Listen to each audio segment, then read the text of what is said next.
Warning, the following content will contain swear words. Probably. We are a notably smaller group this evening, but regardless, we remain very opinionated individuals. But at the very least, we understand that these are our opinions and not, in fact, facts. So, if you don't like our opinions, that's perfectly fine. There's a good chance we wouldn't like your opinions. Anyway, What's up, everybody? Welcome to Farside of the pod. Wow. I'm Jordan. We got Mikey hello. and we got Kelsey. Hello. Like I said, like Mikey said, we're a notably smaller group tonight. A couple of folks couldn't make it, but we keep trucking. So let's just get right on into it. Let's get it going. Just going to touch up on college football real quick. I know that, Kelsey watches football too. Mikey somewhat keeps up with it, but we're just going to note a few things that happened this week. First of all, for Ridge, Florida finally got a big win for the first time in their damn life. I'm not going to say that. I'm sorry, Ridge. For the for the look, no hate to Tim Tebow, I love you, brother. Um, Florida beat Kentucky 48-20. That's pretty nuts. Good job for them. Um, Georgia beat Texas 30-15. Dude, they even brought in Arch Manning, and Arch Manning couldn't do nothing. So Rip. sad day for them. And Vanderbilt's finally ranked. We got to bring that up. Good job, Vandy. Little brother team. Glad to see you doing something for the first time in your life. Um, Oof. and the big one we got to bring up. How about them Volunteers, fellers and lady? Let's go. A Tennessee beat Alabama. And I'm telling you, you can ask Mikey. I was a nervous wreck the whole game. And I Oh, got so Nika. upset from watching, I decided to take a nap. I was like, you know what? I don't care. I acted like a child with their PlayStation, not knowing if it's going to load. Like, you know what? Maybe if I act like I don't care, something will happen. I woke up. We had tied. Yeah, during the game, we finally got our power turned back on after 10 days after the hurricane hit. And first thing I did was turn on my TV. And I promise you, those linemen could hear me screaming in here from how dumb we were playing at the half. yep. But man, when that second half hit, we came out like a whole new team. Yeah, it's like for some reason, as soon as they get back on the field, it's completely different. I don't know what the coach is telling them at halftime, but he better be bringing out a belt and snapping it at them and be like, "Listen, if you don't start acting up or acting right, you're gonna get it." Well, the thing is I heard the lady say, or the commentator or whatever, she said that Josh Heupel told Nico that he needs to protect the ball. Like that's the main thing he told him was protect the ball. I for sure thought Nico was out after that one hit though. Oh yeah, Oh, me yeah, the too. hip injury. It poor back, man. I watched the replays and everything. And I was like, "There's no way." Yeah, it was just his hip, they said, but thankfully he came back and he played like a son bitch. Yeah, he did throw an interception afterwards, but like I said, at the half, it was like a whole new game. Oh yeah, Um, That, I that, think I about threw up whenever that the second quarterback came in for that one play and immediately threw an interception. I was like, man, I'm gonna be sick. yeah, I was like, dude, please God, no. Then when we saw Nico literally walking around after that, I was like, thank Jesus. I was Yep. worried about Nico. They turned my boy into a waxing crescent moon. Yeah, that brother said he smacked his fucking face on the damn ground. Yeah, I Like, know. That's what worried me. I was like, please, no concussions. in the words of Rob Deerdeck, like he scorpioned, and I was worried. Yeah, he Oh fully yeah, did. But thankfully, we pulled it out. We beat him 24-7. I'll take let's that go. shit any day of the week. 17. Yep, Yeah, 24-17. 17. Go Man, ball. sorry. Had a drink go down the wrong pipe. Sorry, fellers. But yeah, now we're ranked seventh. I'll take that. I'm not going to complain. And we still got I think they said 70 something percent chance to be in the playoffs. So A try. Hey, chance is a chance. that's good enough for me. All we got to Nothing do, wrong with silver. All we got to do is we got to win out. We got to win out, and we got to beat Georgia, which is going to be hard. But Beat the number one team. well, they're number 2, Well, but still, technically. still, But hey, they lost to Alabama, and we beat Alabama, so there's a chance. there's a chance. All right, so we're gonna So you think there's a chance? so we're just gonna go ahead and move on from college football. Um, I just want to take a quick moment to just really congratulate Terrifier 3 again. I know we mentioned it last week, but damn, dude, this movie is a $2 million budget movie, and domestically they've made 36,215,033 in just the U.S. Then worldwide they've made almost 42 million. Like the fact that the first movie, well, not the first movie, but the second movie, the one that like was really big when it first came out, it took 500 million to make, and they made 16 million in the whole entire run. Terrifier 3 had that in the first 2 days. And ever since then, they've been nothing but up. More theaters are adding them. So honestly, I can see this thing breaking 50,000, well, 50 million, possibly domestically. And if that happens, that's insane, dude. As people are loving them bringing back the old 80s style of horror movies and like the practical effects and make it more real. And I'm so glad that they're doing that. And I'm so glad that fans are showing the love to a movie that so much deserves this. And to the people who made this movie, no better people deserve this. They deserve this more than most. So big congrats to Damon Leone, David Howard Thornton, Lauren Lavera, all of them. Congrats, big congrats. And It speaking of, is oh, sorry, go incredibly ahead. impressive. No, I was just going to say these accolades that this independent movie studio that's made Terrifier, the accolades they've earned, the residuals they've received in terms like just across the board is incredibly impressive. Like this movie beat out the second Joker, Joaquin's second Joker movie. Oh yeah, it blew it out by a landslide. Now, this is an independent film studio versus the kind of studio that can hire and direct an entire movie that has Joaquin Phoenix and Lady Gaga in it. Hmm. Those are mega stars. Yeah. Just to really frame it in context, this is the kind of movie we're talking about. That the popularity, the money, these are records being broke through like a plastic fork. Like these are crazy. It's crazy. Yeah, it's like I said, like as I know y'all two haven't seen any of the franchise and everything, but it's so these movies deserve the love. Like I said, yeah, they're brutally messed up, but the people who made this movie fully deserve this love. So I'm happy to be a fan, and I'm happy for them on this. So like I said, much Kudos. love and big happiness.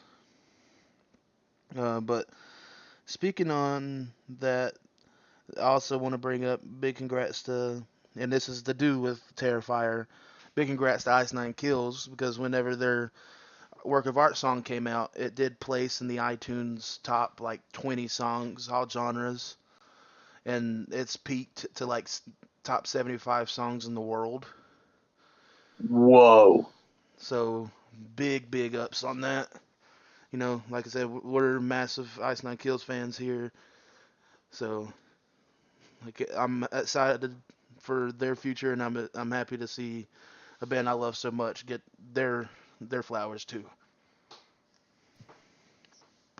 But sticking to the horror theme, we're gonna bring back a bracket tonight. We're gonna got some horror movie icon brackets.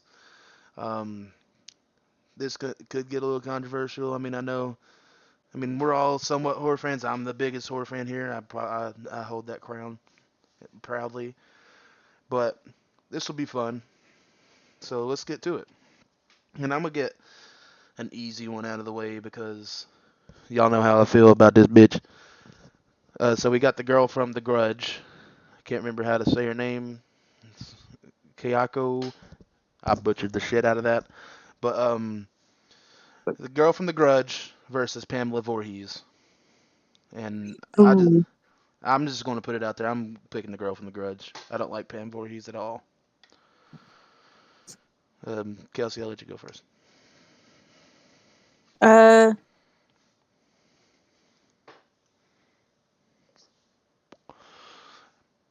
And honestly, yeah. Oh, sorry for interrupting you, but even if I'm doing an honest placement, I still have to put the girl from The Grudge because Pamela Voorhees, though she's the mastermind behind Jason, whatever, I still can't put her over the girl from The Grudge.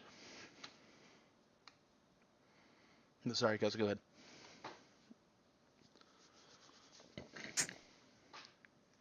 I'll follow you up on that. Girl from the Grudge. All right, Mikey. I'm also going to say the girl from The Grudge, but my reasoning is what is iconic? Like it's a single question. It's a very simple question. What's iconic about Friday the 13th? Jason. Jason. His mom plays a huge part of that as that's his motive. Yeah. But who is in every other movie except the very first one? Right. Exactly. And So I can't put Pamela Voorhees above the girl from The Grudge when the series that she born isn't about her. right. I mean, like I said, it's not like she's not iconic because she is. She truly is. I mean, being the voice that literally drives Jason is something. But I still think the girl from The Grudge and the way the Grudge's impact, I feel like holds more than Pamela Voorhees herself I mean, has. another one is you can put two cosplays side by side. A Pamela Voorhees cosplay and a Grudge cosplay. Which one are people going to recognize? Right.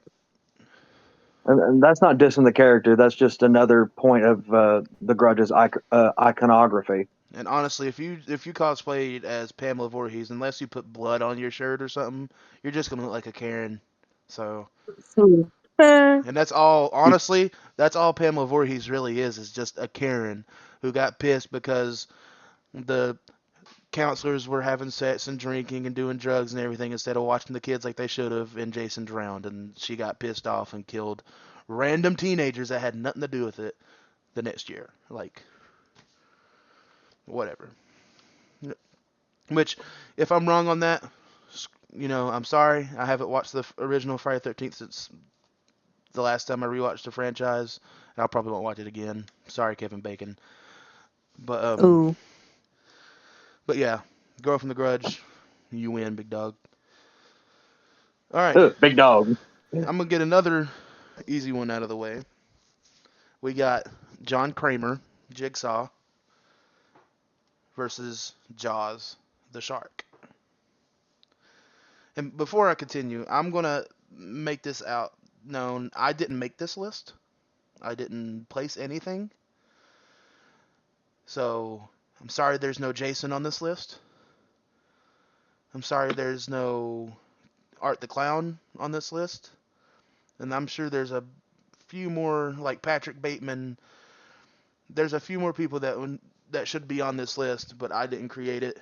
So whoever created it, you big suck. Oh, But big yeah, suck. John Kramer versus the shark from Jaws. I think it's Bruce. But go ahead, Mikey. See, this is actually surprisingly tough for me because Jaws is iconic. A lot of people see a shark and they're like, "Oh, dun dun dun dun dun dun dun dun dun." Right. What's very iconic about Saw, other than the traps, is Billy the Puppet. Not necessarily John Kramer. Like it's one and the same, I'm aware, but people are more apt to recognize the puppet over John himself, unless, of course, you know the movies very well. But if we're going by the general masses, if you say Bruce the Shark from Jaws or John Kramer from Saw, people are probably going to be like, "Oh, I know Jaws. Who, who's John Kramer in Saw?" Like a lot of, I feel like a lot of people may not know John Kramer's name I right can away. For I the get horror that, fandom, it's complete. but For if the horror fandom, that's completely different. They're absolutely, in my mind, John Kramer's more iconic the thing because I is know who he you don't even is. have to say John Kramer. You could just say Jigsaw. So Jigsaw would But probably get more nods, I'll but say another thing is like people aren't going to call the shark Bruce. They're going to be like, "Oh, that's Jaws." yeah, But if you say Jigsaw, people are also going to recognize that. But I'm going to phrase it as Jigsaw versus Jaws, yeah. both equally recognizable, and I think people are going to know Jigsaw more. Okay, so So you're I'm going to say John Kramer. all right, Kelsey. See, I have a bone to pick with Jaws. Okay, and shout out to my best friend Haley, uh, for loving sharks so much that uh, I can't stand. I mean, Jaws as a movie when it came out, like, of course, it instant success, right? Yeah, But I've got a bone to pick with it because for years now, anytime a shark comes on the screen, people are terrified. yeah. Shark in the water, terrified. And that movie, I think, portrays sharks very negatively because people are so terrified of it that we've pretty much endangered great whites, at least in North America. So I've got a vendetta against that movie for harming sharks, who in reality are not human killers as much as people want them to be. So I'm going to immediately go with John Kramer. And plus, you're a big Saw fan, anyways. Oh, yeah, yeah, of course. I mean, I was going to pick it anyway, regardless of whether or not I liked or disliked Jaws, but I mean, y'all know how much I like Saw, so that's 100% got to put over. Um, I understand what you're saying, Kelsey, because I mean, think about like you said, any movie from Deep Blue Sea to The Shallow to 47 Meters Down, The Meg. The list goes on. There's so many shark movies that you can't even get. Hell, Sharknado. Just it does give sharks a bad rep, and yeah, they are dangerous animals and everything, but they're not dangerous if you don't really fuck with them. So They're well, dangerous under the right conditions. Like yeah, they are dangerous like, animals, but that's the big thing. Under the right conditions. it's Sharks usually if aren't they, manhunters. yeah, it's usually if they're confused or if you're splashing around a lot, they confuse you for prey. Or if they're generally in like I would say like a hungry, like they usually can figure out whether or not you're food, and they're very curious animals. So, but they're easily pushed away. Like you can push them on the nose, push them out of the way. But people get so terrified that they immediately start freaking out. They start that's what. splashing around, screaming, and that sends them into hunter drive. Like they have a brain, so they're like, "Hey, this thing is struggling. I'm going to take it out." Yeah, So, and I Sharks know. are curious in the. Oh, go ahead, Jordan. Well, I was just gonna say that I know that like we're just basing this off the movies, and yeah, we're talking about real situations, but even with Jaws, yeah, there's multiple movies, but name another movie besides Jaws 1 and possibly maybe the second one that's even good. I can't. Even Like the first one, I watch it and I'm like, I "This mean is I mean that's what I'm getting to is like we can't put one movie where the guy says, you're going to need a bigger boat.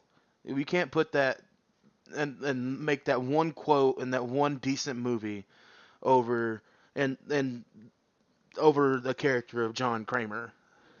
Like right." Yeah. one of the most complex and one of the most well-written characters in horror cinema, in my personal opinion. So, Sorry to make it too real, but I had to speak my piece. I mean, but No, you good. it's understandable. But go ahead and say what you was gonna say, Mikey. I was gonna say in my brain because I'm built different, and by that I mean wrong, incorrectly, not the preset parameters. Uh, in my head, sharks are curious almost in the same way snakes are curious. They're it's a test. It's basically this: is food? If yes, eat. Is food? No. Oh, hmm. Anyway, Right. But yeah, John Kramer advances. Next one, we're starting to get into some pretty good ones, I believe. We got the Leprechaun versus Leatherface. And I'm gonna go ahead and say mine. I mean, though I'm not a big fan of the movies, Leatherface is 100% winning this one, in my personal opinion. But go ahead, Kelsey. Leatherface. He's iconic. And this honestly goes back to my thing with the Jaws thing: is you can't have maybe one or two decent movies. And like I said, I know I hate on the TCM franchise, but I can at least stomach a few more Texas Chainsaw movies than I can a Leprechaun movie. So, but go ahead, Mikey. Texas Chainsaw, no diff. Yeah, no diff whatsoever. Because I say you say Texas Chainsaw, I have them in my mind. You say Leprechaun, and I start thinking St. Patty's Day before I think of the little monster. Right. Like you say Leprechaun, and I'm like, I like Lucky Charms. Oh, we're talking about the movie, So it's like that for me. Texas Chainsaw is more iconic. I gotta see who plays Leprechaun. Yeah, that's what I thought. No hate to Warwick Davis. I Oh know, yeah, I know, icon, legend. I know you're an iconic actor and everything, but I'm sorry, but the Leprechaun was at your jive, brother. Yeah, the Leprechaun was not it, big dog. But yeah, Leatherface moves on. Next on the list, we've got the Xenomorph from the Alien franchise Oh, versus Michael Myers. oh, It's a big hitter. It's a good one. Go ahead, Mikey. um.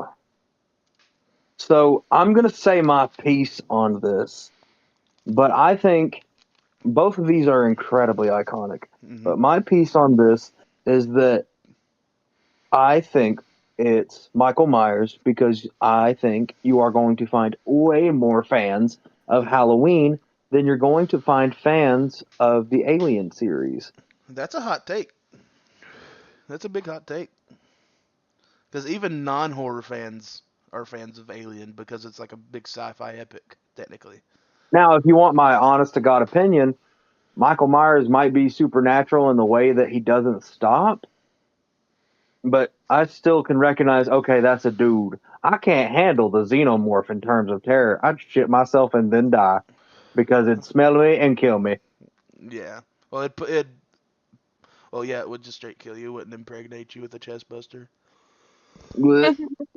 Uh, But don't use me in reference to me and the word impregnate again, please. I mean, hey man, those face huggers be putting that big old No, rod down your throat, I brother. need you to stop talking. I need you to cease vocal activity.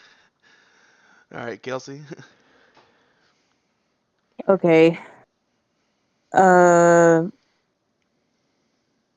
is it going to be bad if I say I've not seen every Alien versus Predator movie, nor have I seen every Halloween movie because there's just so many? People are about to No, crucify you I'm so sorry.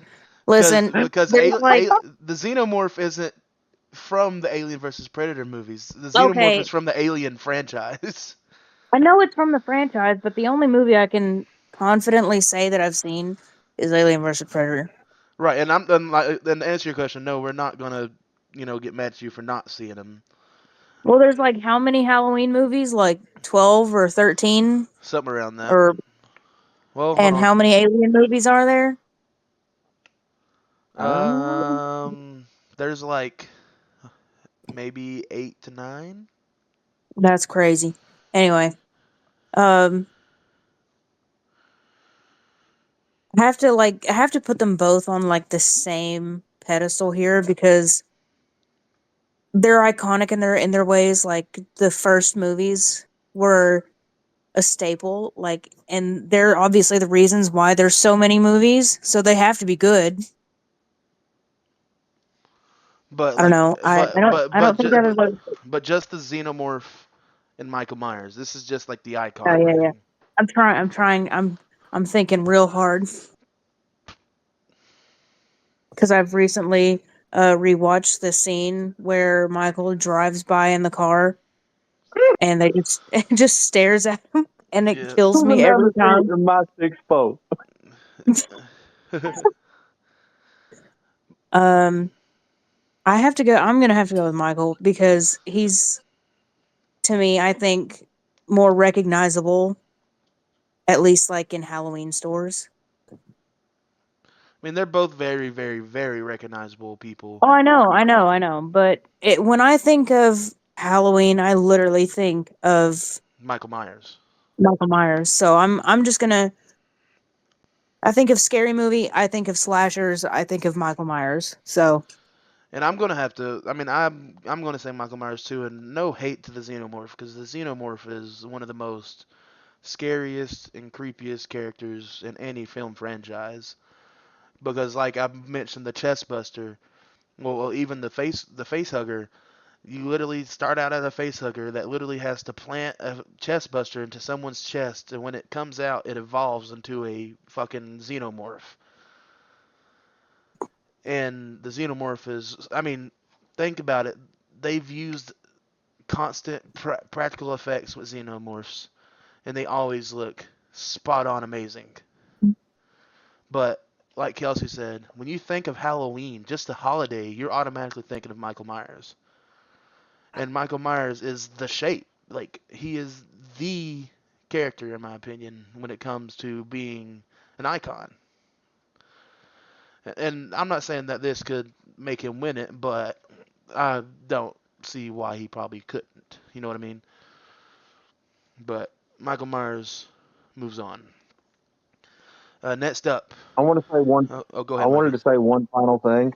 Yeah. If you say Michael Myers to somebody, expecting them to guess the character, you've got a 50-50 shot of them guessing it right. They're either going to think of Mike Myers, who played Shrek, or they're going to think of the right guy. If you say the alien to somebody, they might think of the xenomorph, or if you just say alien, Honestly, if you they, say Alien, I wouldn't be surprised if they brought up Sigourney Weaver. as I say, oh you say, no. like you say alien, it's not a 50-50 chance. Right. They might think of something else. You could say alien, and someone's like the little gray dude. Like I mean, Paul. that's not obviously completely accurate, but there's a chance they're not the other party they might think of isn't the xenomorph. Right. That's Yeah, just my true. two cents. If I were Sigourney Weaver, I'd be crying too. So Psh, I tell you what, Sigourney Weaver. I can understand why people liked her back then, brother. I rewatched Alien not too long ago after I watched Romulus. Well, no, before I watched Romulus, and boy, she looked good in that movie. I tell you that. it's the buzz cut. No, she did. She had her full long locky hair in that movie. Oh, she did. Oh Yes, well. I trust. And you about seen everything, so Jordan. All right. big Next. big W for Next. Sigourney Weaver. That's all I gotta say. Um. All right, next. Somebody get him out of here. All right, next we got Samara from The Ring and Norman Bates from Psycho. Kelsey, go ahead. Uh.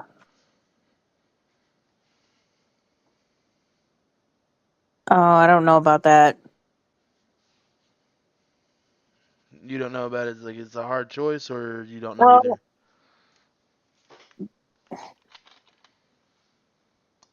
it's kind of hard because one's like a supernatural, and the other is it Psychotic. could have been real.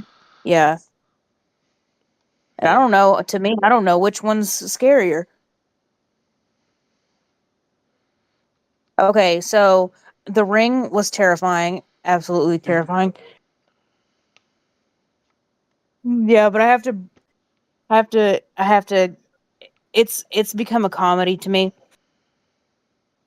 just because of the horse scene and that poor horse. But I can't not laugh at it.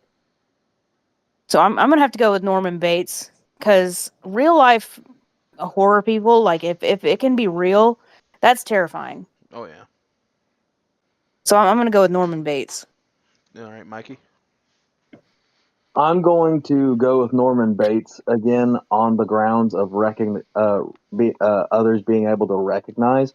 You say Samara and describe Samara to somebody, they might be like, the girl from The Grudge? We're talking about the ring, Mikey.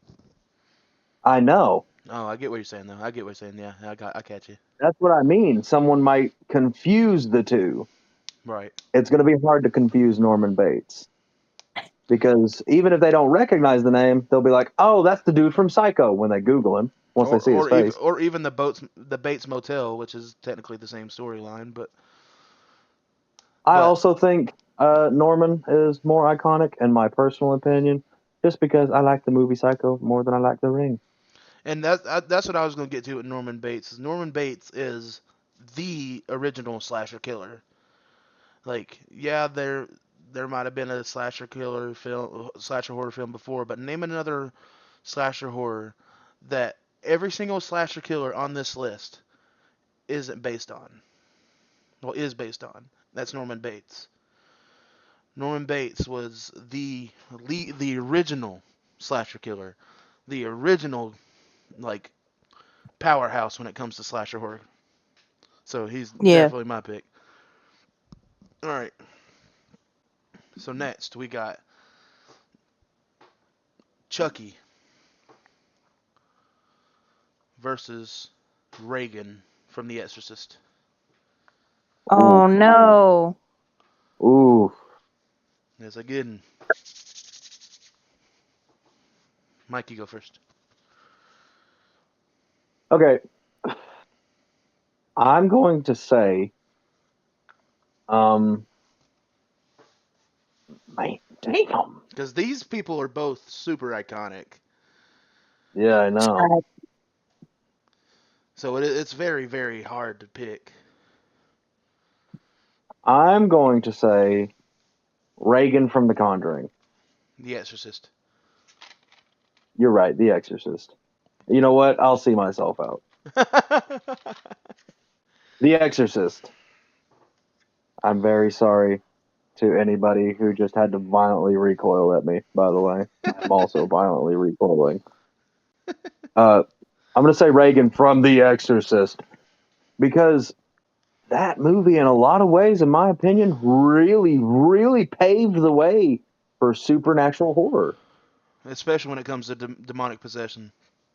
which is real, Yeah. which makes it infinitely more horrifying to me. hmm And the thing about it is the shit that happens in real life is way worse than the shit that happens in the movie. So, like, So, yeah, Reagan from The Exorcist. That's my answer. all right, Kelsey. Oh yeah, I would. Yeah, exactly what Mikey said. It definitely that movie paved the way for the demonic possession type scary movie.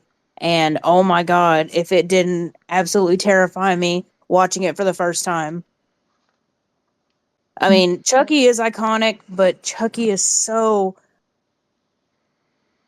it's its own thing. I don't even consider it a horror movie or a scary movie. It's a comedy. It's a Well, very It's a raunchy comedy. violent comedy. well, Yeah. the Yeah, thing violent is, comedy. I mean, he was somewhat funny in the earlier movies, but he didn't really get like super comedic till like Bride of Chucky and Seed of Chucky. And Yeah, I mean, I've seen every Chucky movie, and it's not as like I'm not gonna sit there and grip the edge of my couch, being like, "What's gonna happen next with Chucky?" To me, I'm just gonna be like, "Ooh, that I could have gone without the lewd scenes of a doll making out with somebody." But so I mean, I love the movies, but I prefer to if I'm going to watch a horror movie, I would definitely pick The Exorcist. And Reagan is terrifying. yeah. Now I'm torn on this, and I know it doesn't matter because Reagan wins the majority. But I'm torn because I love Chucky, and I'm with slasher horror films how big I am on them, and the backstory of Charles Lee Ray, the serial killer who used voodoo to put his soul into a doll and forever lives inside of a doll. Even you destroy it, some bitch comes back. But Reagan, for years, had me in a chokehold. For years, I would not even watch the movie. Like, I didn't even see the movie, and I was terrified of Reagan. Mhm. I mean, Scary Maze game is the big reason. Oh I, yeah. but like, That's a good point. Those were the days. but like, Reagan, just her face used to give me nightmares. Like, I'm talking about borderline sleep paralysis, lucid dreams type shit. Like, she scares me that bad. Well, she used to scare me that bad. Now I'm not like after I've seen the movie, I don't think the movie is as scary as a lot of people say. I mean, but at the time when that first came out, this shit was literally making people have miscarriages. This shit was literally making people leave the movie theater crying, throwing up, not wanting to go back in the theater. They had priests at the damn theater praying for people when they came out of the movie. It's a messed up movie, or it was at the time. The Exorcist, Reagan, Pazuzu, whatever you want to call her, was one of the most, and still is one of the most iconic and scariest characters in horror history. And I don't know if y'all know who Mike Flanagan is, but Mike Flanagan is the guy who did like the Haunting of Hill House and the Haunting of Bly Manor and Midnight Mass and stuff like that. If you haven't seen any of those, I'm telling y'all, at least watch Haunting of Hill House. Haunting of Hill House is one of the Oh greatest yeah. stories in horror history. Oh, I watched. Oh, okay. Josh, he was commenting. He loves which one? Bly Manor and Hill House. The Hill House Either is way. Hill House. I'm telling y'all that movie will. I mean that show is amazing. Like story wise, it's insane, and the jump scares in it are amazing. But Yeah, Mike I need to watch that one too. Mike Flanagan, the man who made those and directed them, is making the next Exorcist movie. Ooh. And that guy has earned so much respect from me, even though I respected him before. But he made a statement saying that he's not going into this trying to make a legacy sequel or not trying to copy the original. His only goal is to make it his scariest movie. Not to make it scarier than the Oh my original, god. but to make it his scariest movie. And I'm sorry, David Gordon Green. I loved Halloween and Halloween Kills. Didn't really great like Halloween Ends. Sorry, brother. And I did like The Exorcist Believer, but Mike Flanagan's already got me sold on his over yours, brother. I'm sorry. But yeah, Reagan Pazuzu moves on. Um, here's a good one. I can see this going one way, but I think it's a good one. We got Pennywise the Dancing Clown. Specifically, Bill Skarsgård's Pennywise the Dancing Clown Mm. versus Sam from Trick or Treat. Kelsey, go ahead. Mm. See, I've only seen Trick or Treat one time, and it was really creepy. Like a child slasher. Yeah, pretty creepy. Well, it was also Um, the thing about Sam is literally the spirit of Halloween. Like that's yeah, yeah, yeah. literally who he's supposed to be. Um, sorry, damn game popping up on my phone. Uh, let me look it up real quick. So Sam is Sam Hain, who is the spirit of Halloween. But just everything that happens in the movie, which if you haven't seen Trick or Treat is an anthology story. So there's like multiple stories within one that kind of come meets in the end with Sam being the one kind of running it all in a way. But yeah, sorry for interrupting you. I had to bring that up. Are you good? Like I said, I've only seen it once. Um, and I can't really tell you anything about it, so I'm gonna be a little biased here. Because I know more about Pennywise, Bill Skarsgård's version, at least.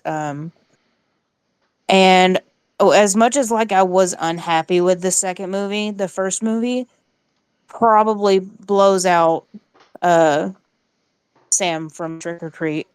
Yeah, that first movie alone. I mean, I know, like you said you was disappointed with the second one, but I love the second one. To me, it's It's like, good. It it left me disappointed though. Like I was definitely expecting it to be a lot scarier than the first one because we yeah, watched it in theaters. yeah. And you know me, I'm especially in the theater, I scary movies are so hard for me to watch cuz I have to cover my eyes and my ears. I can't stand jump scares. And with the I second can't movie I either. was just like, where's the jump scare?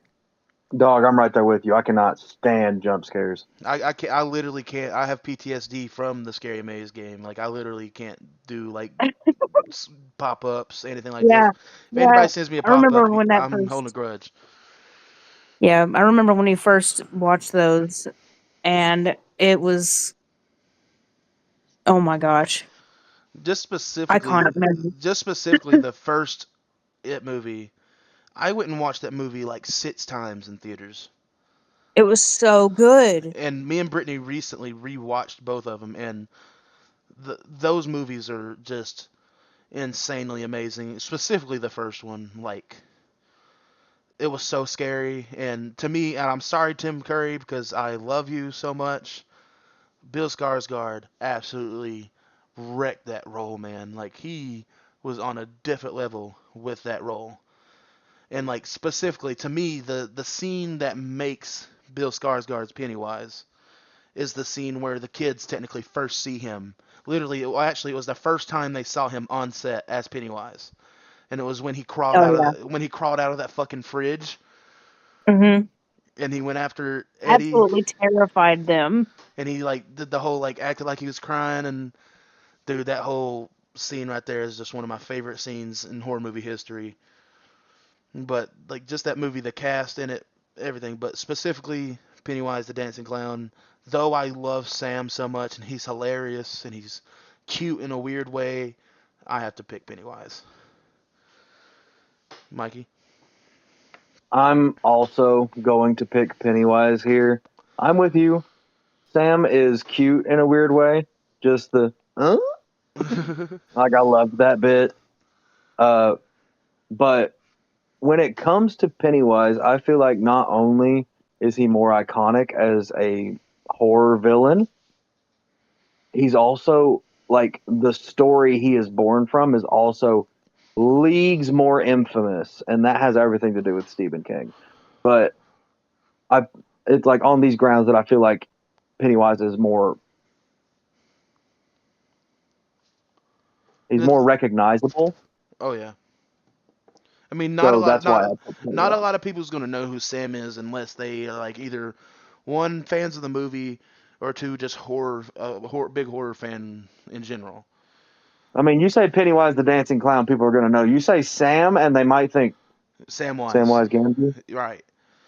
But the thing with Pennywise alone, and like you said, his story, And yeah, he's a dancing clown, but what a lot of people like, if you don't really pay attention in the movies, he's not a clown. He's like some like ancient being alien or whatever. And before he wasn't even a clown, he was like a hawk or some kind of bird that the not African Americans, Jesus, the Native Americans were like afraid of, because he takes the shape of whatever is feared at that time. And clowns are fucking scary. So he took up that form, and the dead lights, and dude, even his lair when all the kids are floating around and everything, like absolutely crazy.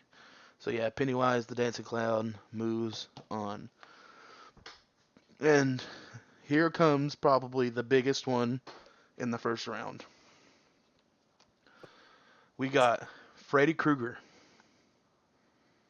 versus Ghostface. Mm. Mm. Frederick Wallace Krueger versus Ghost G-Face. Sorry, I had to make something weird up right there.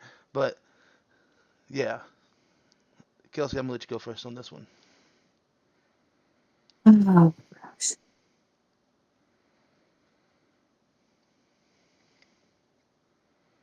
Man, This two of is... the most iconic, like, slasher, whatever, horror film. Mm-hmm. See, I'm so biased because I have such a love for Ghostface. Mm-hmm. Just, mm. See, Freddy's creepy, and I used to have nightmares about him. Yeah, funny, right? Nightmares about Freddy Krueger. Um, Hey, do you know Yes, how... I'm weaving. Do you know how Nightmare on Elm Street was created? Because Wes because Craven heard a it was a story. nightmare. Wes Craven heard a story about a kid dying in his sleep, Mm. and then he started having nightmares. Oh no, he had nightmares as a kid where he would saw a burnt man wearing a long trench coat and a hat named Freddy or Frederick or Fred, whatever, I can't remember, but he was specifically having nightmares about that guy. And when he heard that that kid died in his sleep from a nightmare, it made him remember that, and that's why he wrote A Nightmare on Elm Street. That's But such good storytelling. I'm gonna have to bring this up because the cat's in the room. Freddy, though he's iconic and scary, he's a CM, if you know what I mean. I didn't hear a single thing you said, brother. He's a CM. Oh, And before anybody, if you watch this and you try to fight with me on this, look it up. When they originally wrote A Nightmare on Elm Street, Freddy Krueger was a child diddler, also a child killer. Homo.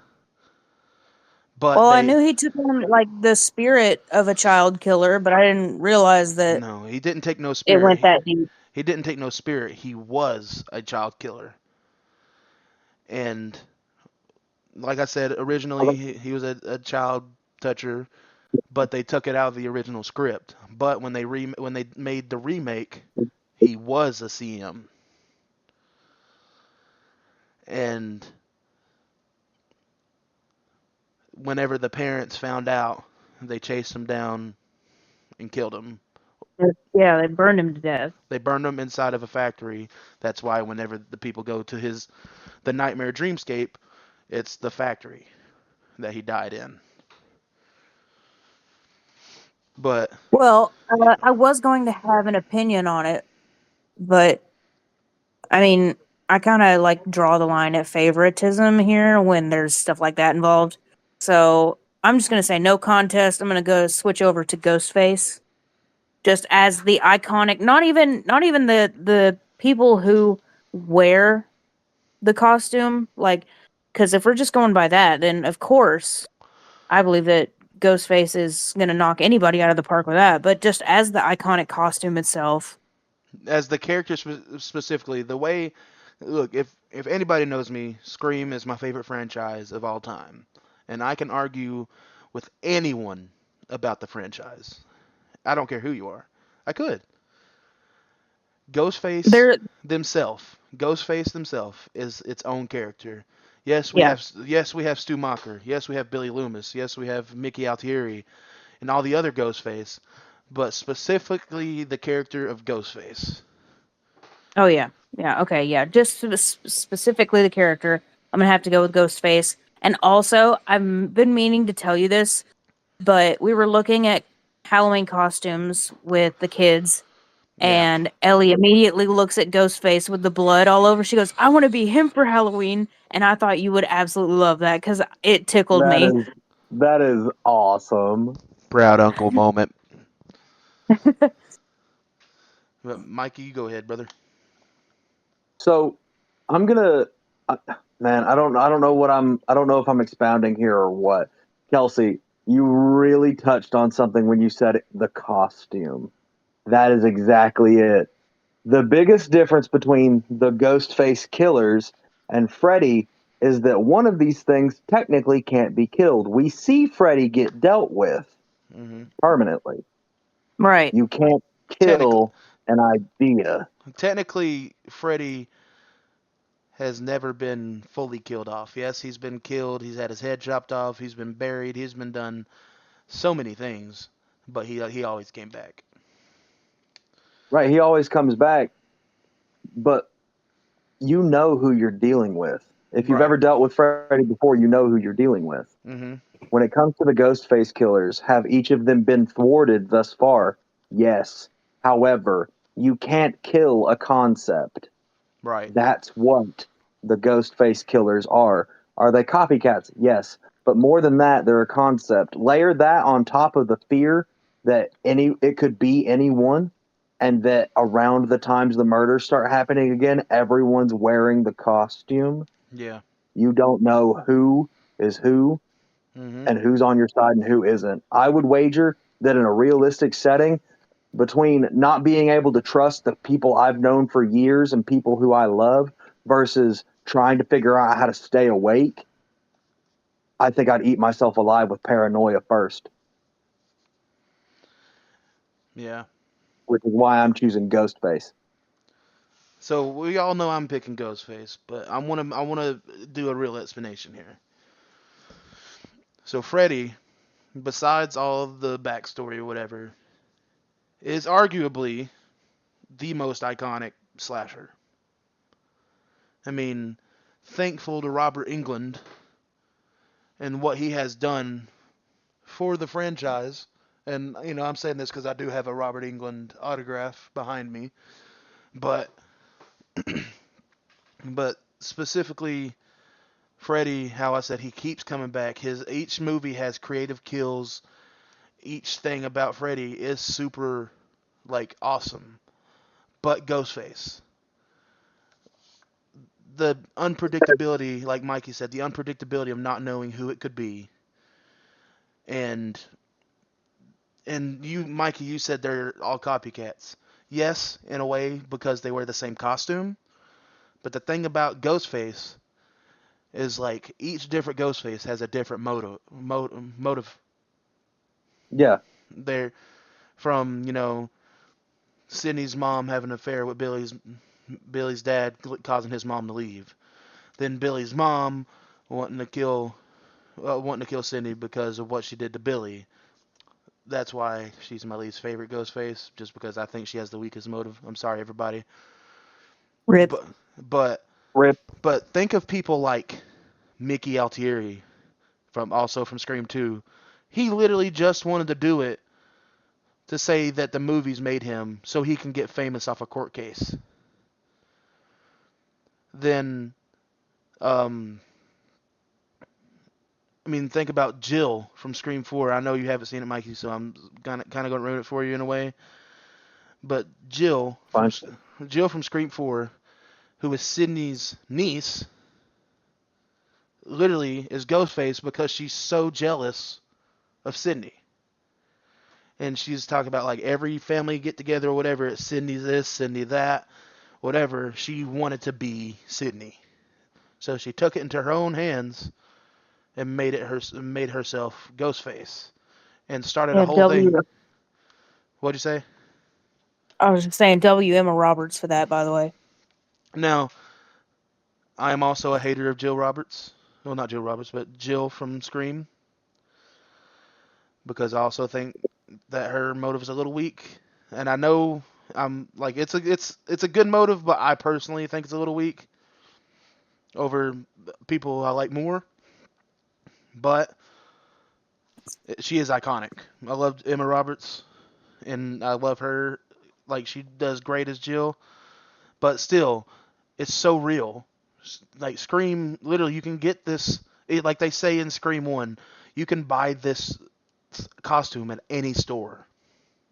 It's kind of like the same like thing as Spider-Man. If you think about it, Right.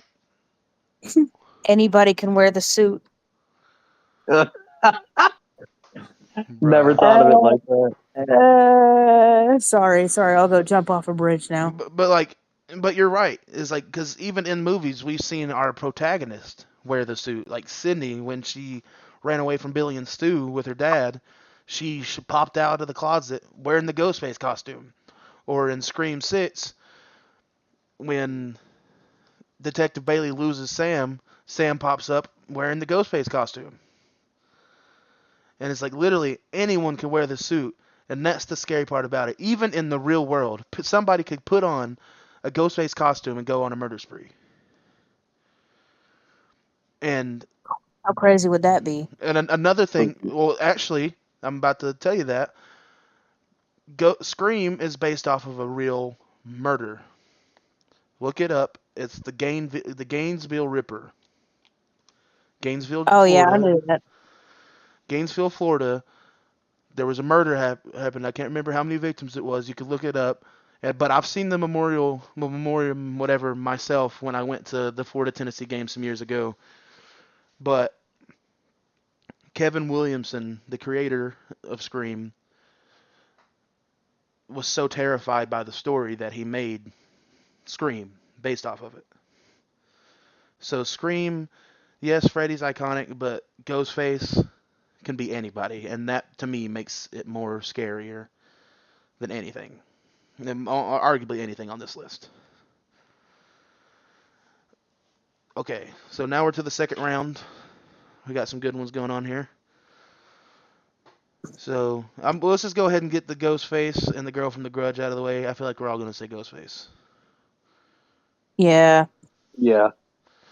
So that's an easy one. All right, so let's get to the good ones. So we got Leatherface versus John Kramer. Mikey, go ahead. Man. Man. See, this is difficult because both are iconic, but I feel like one is more immediately recognized than the other, Yeah.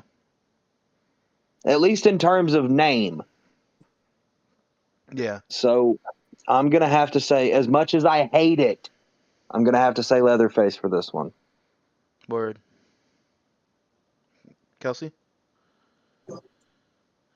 Oh man, I'm gonna go with John Kramer, just because it's not like to me it's not about who's more iconic in this. It's more about like who's the better. I don't want to say killer because I mean John Kramer's not really a killer per se, but it's the fact that it would be so terrifying to have somebody know every single thing about you, to know like your deepest fears, who you are, what you do, who your family is, and then to lock you up and force you into a deadly scenario to Mm-hmm. make you appreciate life. Yep. So, I mean, Texas Chainsaw Massacre obviously deserves its flowers because it's so iconic. But John Kramer is actually terrifying to me. And like to build off Just what to we know. To build off what we've all said, this whole list is Saw could really happen. Yeah. Literally could happen. And especially with like people with all these hackers in the world and everything, somebody could literally be John Kramer. I mean, I just think he to me is more iconic because he put himself through suicide. Like he attempted and lived, and for some reason he thought to himself, you know what, I'm going to use this as a learning experience and put other people through the same test, and if they come out and appreciate life and learn from their mistakes, they can live, but if not, they die. Yep. And ugh, I love it. And Sorry. I think I have to go John Kramer here because I mean originally I was gonna go Leatherface because honestly, Leatherface is one of the most recognizable horror icons in the world. But like what you were building on, Kelsey, what we all have been saying, it's so real. And John is a complicated man. John, yes, puts people in deadly scenarios to make them appreciate their own life, but he does it because of the shit that he's been through. I mean, think of the first person he ever put into a trap. Hmm. I can't remember his name off the top of my head, but the guy caused John Kramer's wife to lose their baby, and he put him in that trap with the knives that he had to push his face through. Ooh, ooh, I got chills. But like, I mean, yes, Leatherface, go back to Texas Chainsaw Massacre, the original one. That shit got banned in countries, and it's still banned in some countries because it was so Yeah, you're right. grotesque. And Eee. but the thing about Leatherface is, Leatherface, yeah, he has the same premise in each movie, but he's so different in each movie, in my opinion. Yeah, he's some big guy with autism going around fucking sawing people in half, but Gruesome. John Kramer is so intricate. He's a mastermind. It's like he has his own chessboard and he moves the pieces himself, and he still doesn't know what he's gonna do. This man designs every single trap. This man, like you said, finds every single detail about every single person that he gets. He's just too smart and too realistic for me to put Leatherface over. So I have to. I'm sorry, Mikey, but I have to put John Kramer. You don't got to apologize to me. And yeah, we can say it's a little biased because literally in the final four you got two of our favorite franchises already, Scream and Saw. But I'm just trying to be realistic here. Like I said, I originally wanted to go Leatherface, but the more I thought about it, the more it made sense to me. And speaking on that note, we got Norman Bates versus Pennywise. Mm. And I'm going to go first because I want to give my 2 cents on it. Though Norman Bates is the most iconic and the front runner of this franchise that I love, well, not franchise, but this genre that I love, Pennywise is to me, more worldly iconic. From the original TV movie to the movies that Bill Skarsgård did, Pennywise the Dancing Clown is almost a household name.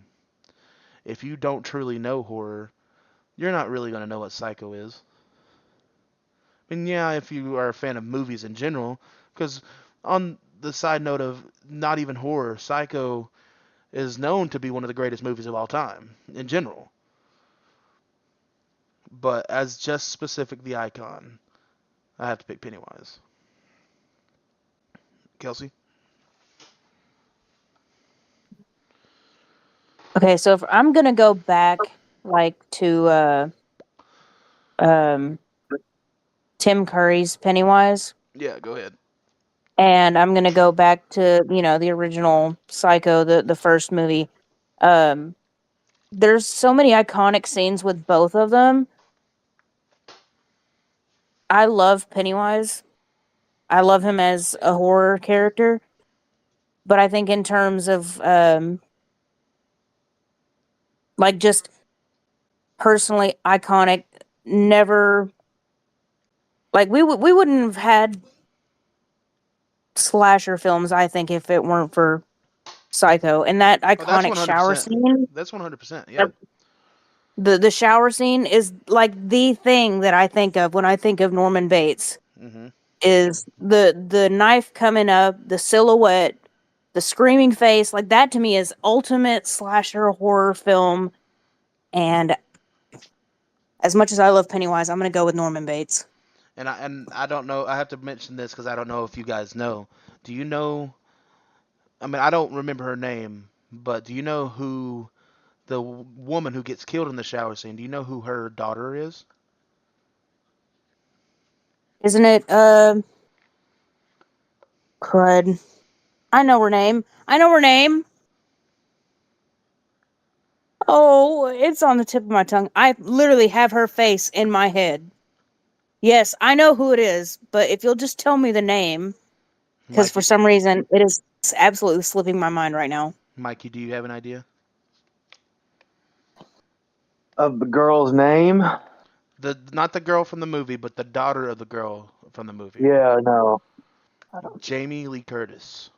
Yes, that's it. God, I knew it. Marion Crane. Laurie Strode Yeah. herself is the daughter of the original woman from Psycho. Gosh. I literally I was like, Freaky Friday, Freaky Friday. What's her name? But just think about it, like how crazy that is. Is two of the one of the most iconic final women in horror history is the daughter of the woman who gets killed in one of the most iconic kill scenes Of in course. Of course. slasher history.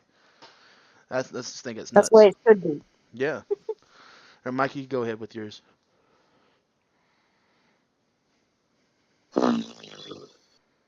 Oh man. I think I'm with Kelsey on this one. I think I'm gonna have to say Norman Bates. Respectful. Yeah. And that's I mean I wanted to pick Norman, and honestly he is the right pick. But like I said, No, no, no. the I first understand. Anyway, it's very hard to choose. it's hard. It's it. Chapter one, like to me, is a hard movie to top. Like you got to be a special Yeah. movie to me to top. All right, here's a big one: Reagan versus Oh, Michael Myers. oh Kelsey, you go first. no. Oh no. Oh no. Okay, Reagan. I'm choosing Reagan. Oh I'm fuck. sorry. I know I'm gonna get crucified. I know. But I You're making my stomach turn. I'm sorry, brother. I know. I'm sorry. I know Michael Myers is one of your absolute favorites. But I watching The Exorcist is so hard because she's so disgusting and I love it. Mikey, go ahead. Like I'm sorry. I'm sorry, brother. You can hate me all you want to. We're gonna just we're gonna discuss this more, but I'm just gonna wait until Mikey get his pick. Ooh, Kelsey's in trouble. Okay. Reagan or Michael Myers? Man.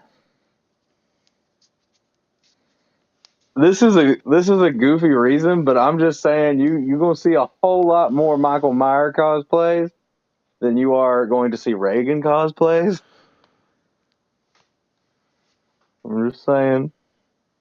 So I'm gonna pick Michael Myers here. All right. Safe choice. Oh no. I'm about to get ripped. Look, Reagan Like I said before, she's one of the most notable and one of the most iconic horror characters in history.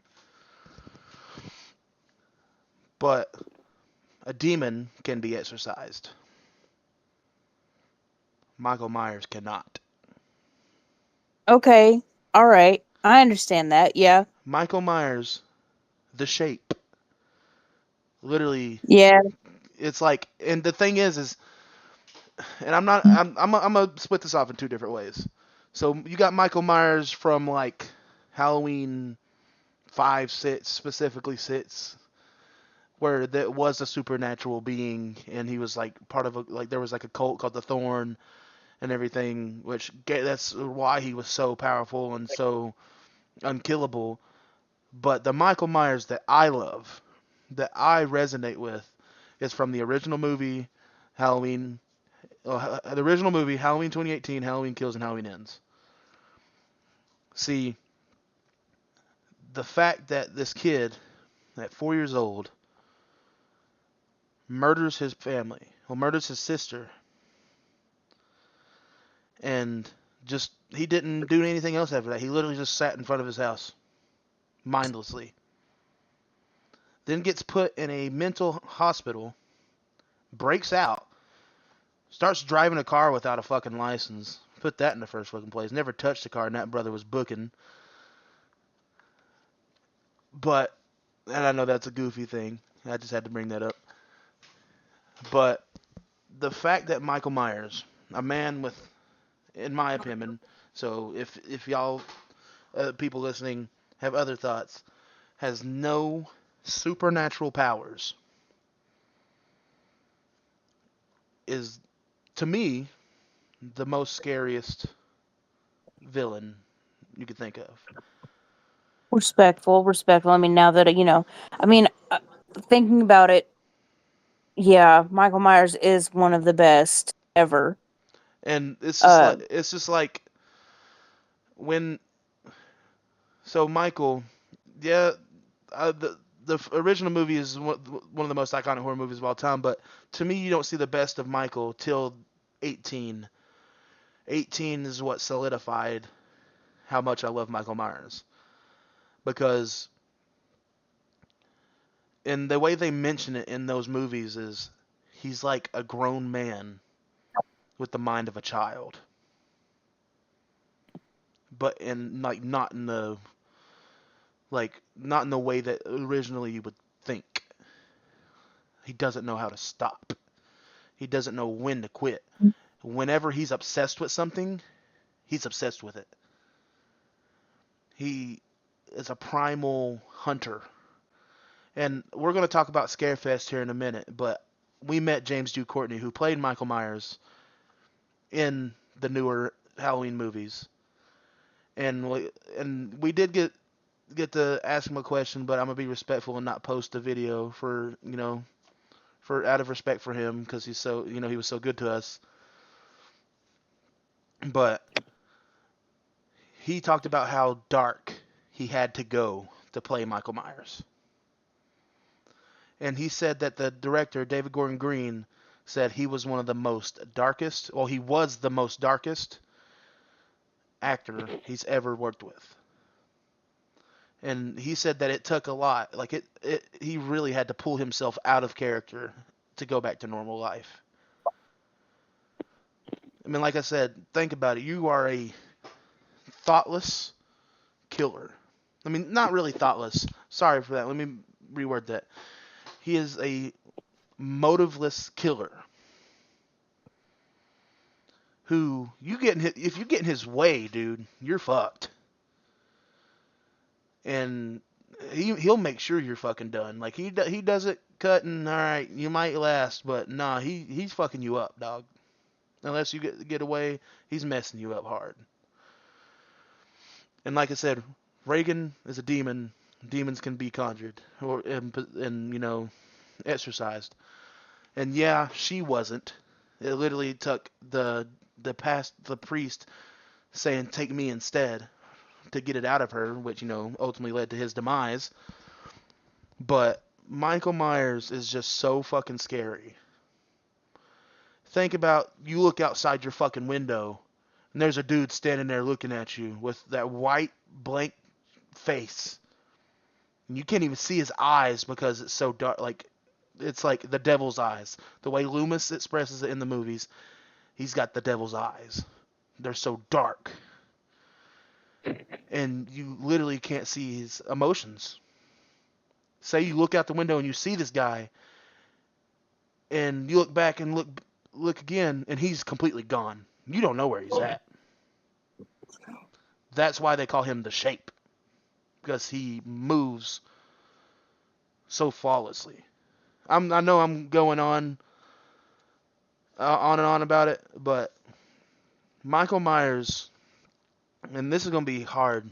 This list is gonna be hard, but the character is so in depth. Like there's so many depths to the character of Michael Myers, and like that's what I'm meaning by like people are just expecting it to be like a dull-thoughted killer because you don't see any expressions or whether he just kills. But the depth to Michael Myers' character, and this is why I do love the Rob Zombie, like at least the first Rob Zombie movie. I can't stand the second one, but the first Rob Zombie movie tells more of a backstory on Michael, and I think that gives him that character more depth than than it needs. Like, well, not than it needs, but it is well needed to have that background story. So yeah, Michael Myers takes the cake on Reagan. I'm sorry, but Oh no, believe me. I fully understand. and I'm not trying to be biased in any way at all. And I'm saying that, I think and I'm saying that when I got three of my favorite fucking horror icons. But I think the reason that, I picked Reagan was because it's like it paved the way for demonic possession movies, which I have yeah, such a hard time watching because I'm so terrified of. well, but think Like of I actually we were raised we were Christians. We were raised in Christian households. Our grandparents are I know, but pastors. even like the one movie we saw on Netflix, I can't remember what it was called, but like Incantation. y- yes, like the Chinese movie. Yeah, that's a It good one.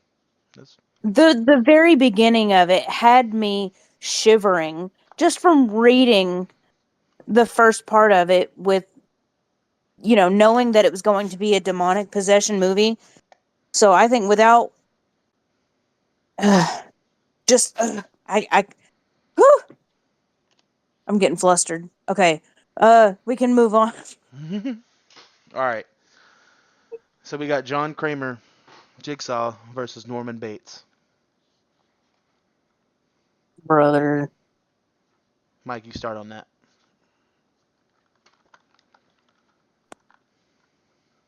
So John Kramer versus Norman Bates, huh? Yep.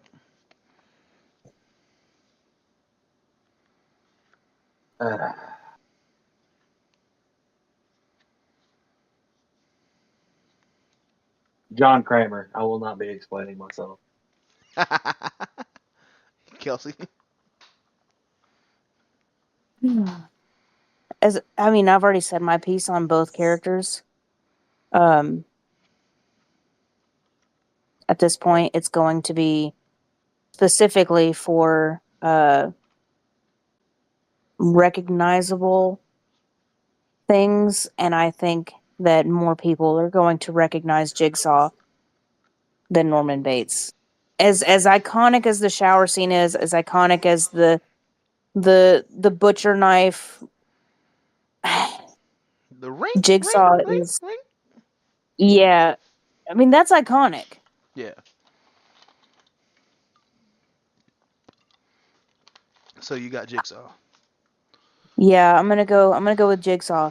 I'm gonna go Jigsaw too, and it is a little biasy, but Norman Bates is iconic for one movie. Yeah, Jigsaw has fucking 10. Like, and they're all well, good. technically 9 because one of them is Spiral and he's not in it. But still, he's in every other movie in some form or fashion, whether it's in videos, flashbacks, or whatever. John Kramer is, like I said, a complex character, and like Michael Myers, he's got so many depths to his character. And it's Yeah. like you said earlier, he's technically not a killer.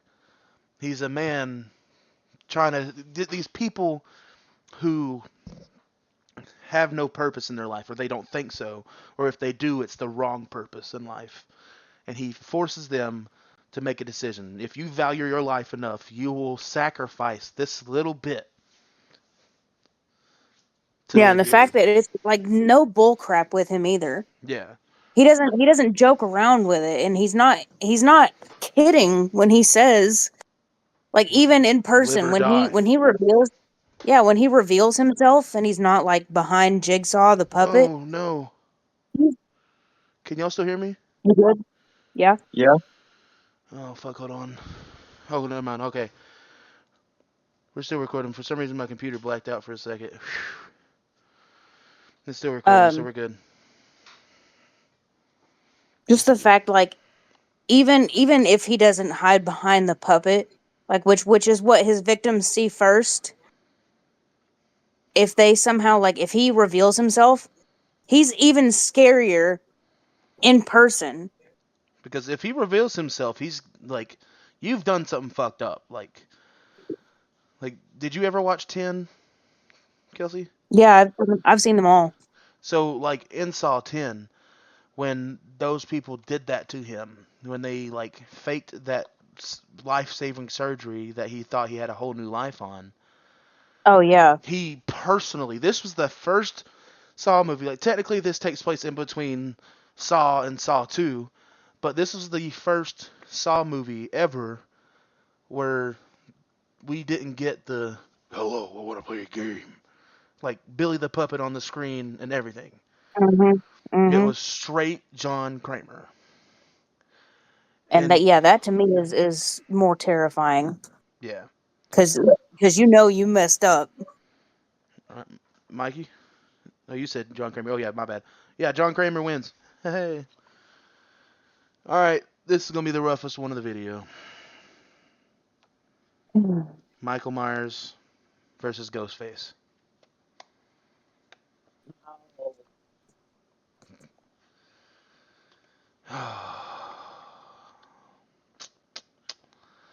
I'm going to go first on this. And I don't, am I do this out of non-biasy. I have to pick You sure you? Michael Myers. Though Ghostface is my favorite slasher killer in history. I love Ghostface, but specifically it's I love the movies. Michael Myers, I love the character. And like we say, Ghostface can be anybody, and that's what makes it scary. Ghostface is multiple people, but Michael Myers is one man. This man had his hand blown in half. This man's been hit with everything. Dude has been curb stomped at least 10 times in the movies, and still got the fuck up. It literally took them throwing him into a fucking grinder Mhm. to kill him, and that was like at his old age. Can you imagine Michael Myers with like how strong and how ruthless he is at 18? Could you imagine that Michael Myers when he first did it? Like I think he was like 21 years old in the original movie. Could you just imagine the shit he could have done? Yeah, he was 21 years old. And to correct myself, he was 6 when he killed his sister. My bad. But I there's not much explanation. Yeah, I'm just trying to explain myself because y'all know Ghostface and Scream is my thing.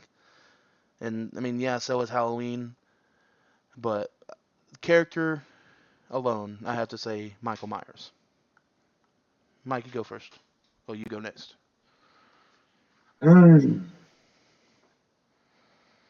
I really see the logic in your argument here. Just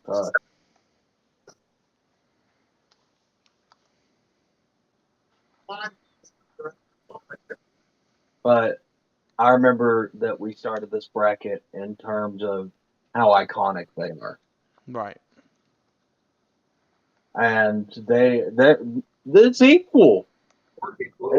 They are both up there. Yeah. However, Michael Myers may be one man. As Kelsey said, anyone can wear the suit. Yeah. Which For technically, that reason, which technically, that was seen in Halloween Ends when Corey Cunningham tried to become like a copycat Michael Myers killer. So yeah, I didn't even think about that. But go ahead. I think I'm going to choose Ghostface here. Okay. Kelsey.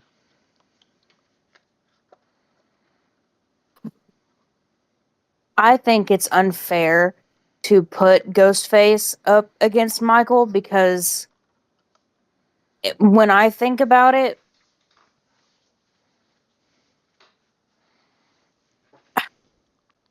it's hard to put them on the same level because Ghostface is an average person, and most of the time it's a teenager. Most of the time it's a college student I was about to say or some younger. I was about to say you're wrong on the teenager thing. Well, I mean, isn't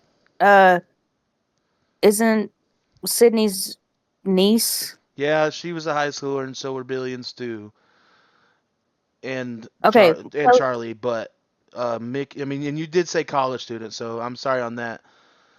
Um, there was altogether there are like 5 high school students, and there's one college. No, there's 3 college students out of okay, the 11 Ghostface I think there are. okay. Well, these are average people with intent to kill somebody or a group of people, and they're using the scare tactics. Like, people know that there's a killer around, so they use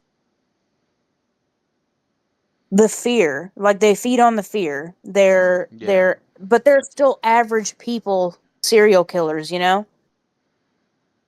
With Michael, he's like superhuman almost, in a way that he can just keep going after getting shot.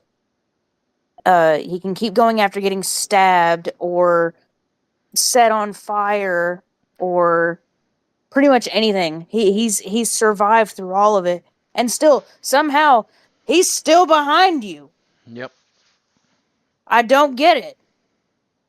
Like I That's said, what I was telling Mikey before. I'm like, if I'm running and hiding for 30 minutes straight, and I think, oh my god, I finally got to safety, and I turn around and I see this big 7-foot tall man in a mask with no expression walking at me, unfazed. I'm gonna be like, oh my god. and like I So, like I mentioned earlier, this man, like just in 2018 alone, he got his hand blown off, like half of it blown off. He got stabbed multiple times. Then this man was literally left in a basement and caught on fire, and hmm somehow was smart enough to put himself in a gun closet, just so when the first responders showed up, he just butchers them and gets out anyways. And yeah. butchers a whole fire department in front of the police. Like, well, we can't do nothing about that. So yeah, but go So ahead. him being completely unfazed by the damage that his victims are trying to do to him, and the fact that he keeps going even though he's injured, wounded, hurting, whatever. Like, and I know he has emotion, but to turn it off. Whereas Ghostface, at least in the first one, they have a hard time emotionally Yeah, afterwards. They let especially their Stu. they let their egos get in the way. Yeah. And Yeah. like I said, these are unexperienced killers who mostly are doing the killing with Ghostface. It's the difference between a hinged killer like Michael Myers and an unhinged killer like the Ghostface killers. Yeah. So I'm gonna go with Michael. All right. So it makes our final round Michael Myers versus John Kramer. Mm. Mm.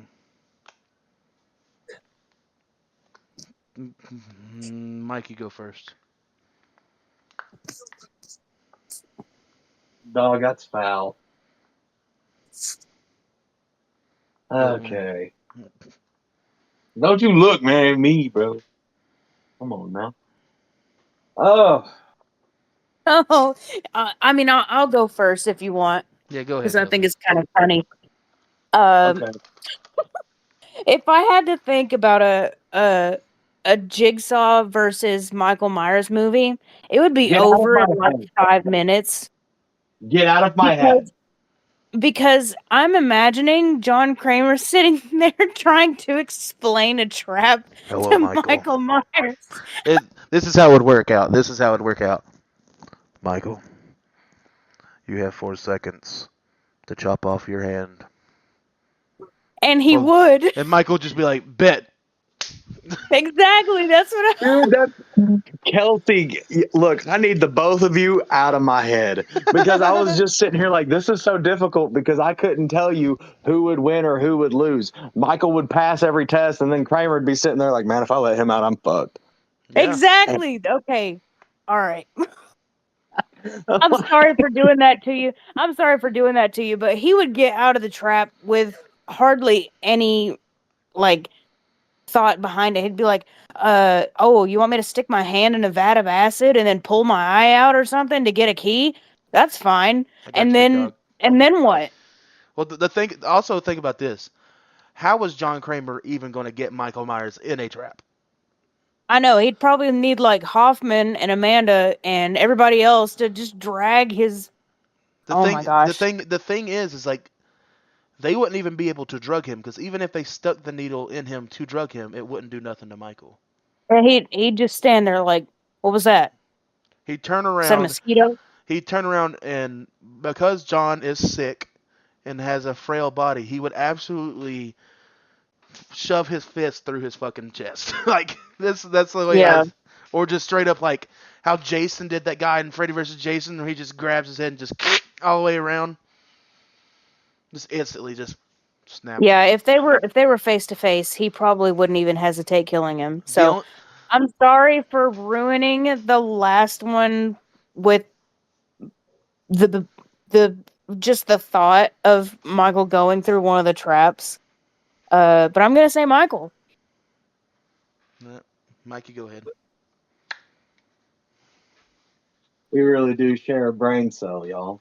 Yeah, we do, we do. Because Kelsey was like, you know what? It'd be so funny because I'm sitting there like, Michael, you'll have to break your fingers, and he just cranks the switches and looks at the camera as all five just. The thing is he doesn't even stare away from the camera. He's just looking at the camera the whole time, just he just stands back up and pops his fingers into regular place. Though they're still broken, they are back in place, and he goes back at it. Yeah, I know. So like, I'm gonna have to pick Michael here. Just the image is now burned into my frontal cortex. I can't I'm stop thinking so about sorry. Hey man, and I'm gonna pick Michael too, because I told y'all at the beginning of this like I knew Michael. I had a feeling Michael was gonna win this, but it's like hard not to pick Michael Myers. Right, and even so, like if John Kramer is as smart as we know he is, he would know everything about Michael Myers, and the only way to kill Michael, even though he's been in literally every worst scenario you can think of, he would have to put him in a very unfair trap, Yeah, which isn't John Kramer. He wasn't the one who did the unfair traps. You know, he would make it to where Michael would be able to get out, which is really hard to do something to where he would be challenged, especially if he's already been shot, stabbed, burnt alive, had his hands cut off. I mean, this man's been through everything. So I don't really think that John Kramer would stand any bit of a chance to even get through his head like, oh, you're supposed to be learning from this. And think about it, on the realest of notes, do you really think John Kramer would put Michael Myers through a trap? Probably not, because Because it's not like Michael doesn't know what he's doing. yeah, exactly. Like, Michael's got a purpose in life, and that's his purpose is to kill. And it's like, God so, forbid there be any other contestants. He'd just murder him. right. He'd make sure they fail. Yeah, so even if John Kramer did find a trap or come up with a trap that was good enough, it still wouldn't be fair. I don't think, because you would basically have to actually murder Michael Myers before he learned any lesson. So I agree. And we're really not trying to be biased. And yeah, you can say we are, but Michael, like I explained earlier, Michael Myers is not only the most iconic, not only the most recognizable horror character in history, in my personal opinion, he is also the most evil, the most vile, literally, like, borderline the devil in a way. And the only explanation he has is honestly, he doesn't have one. He just does it. And that's what makes Michael Myers the winner of this bracket. All right, let's get to the well last little. deserved. Yeah, it's well deserved. Let's get to the last little bit of the podcast. Me and Mikey today just got back from SCAREFEST 16 in Lexington, Kentucky, and was it a time, man?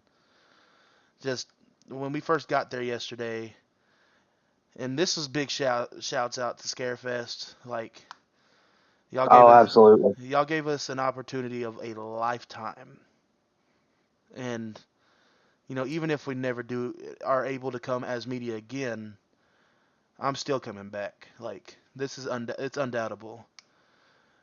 It's like just the atmosphere, from the staff for SCAREFest and the staff for Rupp Center itself, or Rupp Arena itself. It's the atmosphere pulling up was just awesome.